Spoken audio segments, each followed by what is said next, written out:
In my line of work, you got to keep repeating things over and over and over again for the truth to sink in, to kind of catapult the propaganda.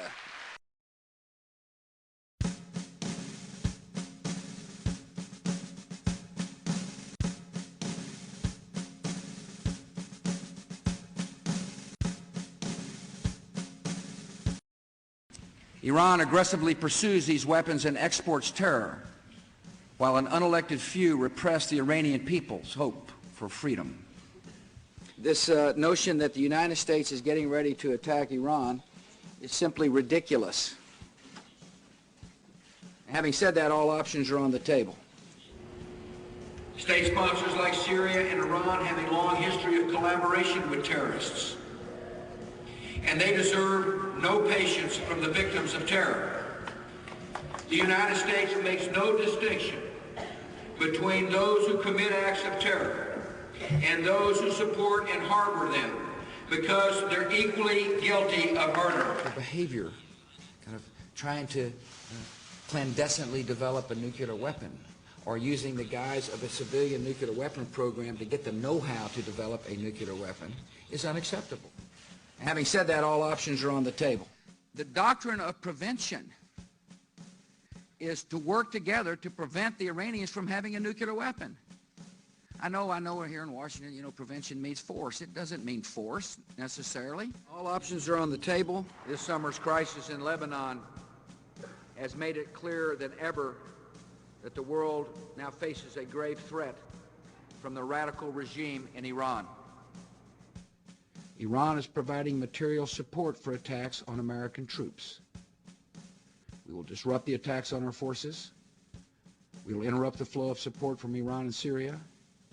And we will seek out and destroy the networks providing advanced weaponry and training to our enemies in Iraq.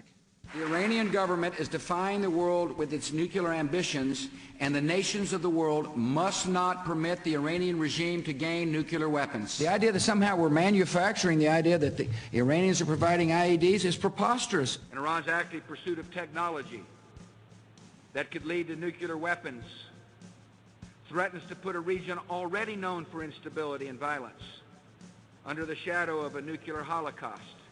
They cannot escape responsibility for aiding attacks against coalition forces and the murder of innocent Iraqis. The Iranian regime must halt these actions, and until it does, I will take actions necessary to protect our troops. I have authorized our military commanders in Iraq to confront Tehran's murderous activities. My judgment is you got to take everybody's word seriously in this world. You can't just hope for the best.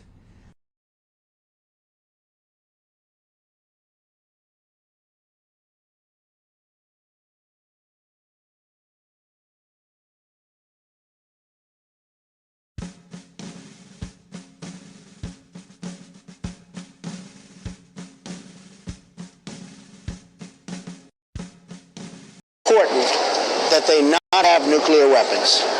The problem with this deal is they will have them, and all other surrounding countries are going to be forced to get them too. You're going to have nuclear holocaust. I don't see a scenario under which Israelis probably joining with the Saudis, Egyptians, Jordanians don't take out those sites before they get them. And the United States, I see that happening. I mean, we're in trouble, but Israel would be in very big trouble.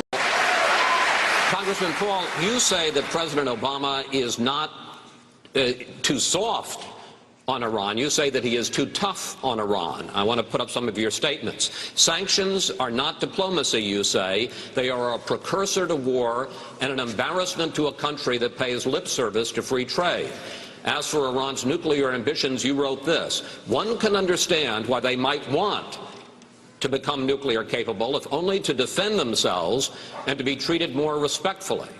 Is that your policy towards Iran? Well, even our own CIA gives me this information that they have no evidence that they're working on a weapon. Just think of what we went through in the Cold War, when I was in the Air Force, after I was drafted in the Air Force, all through the 60s. We were standing up against the Soviets. They had like 30,000 nuclear weapons with intercontinental missiles.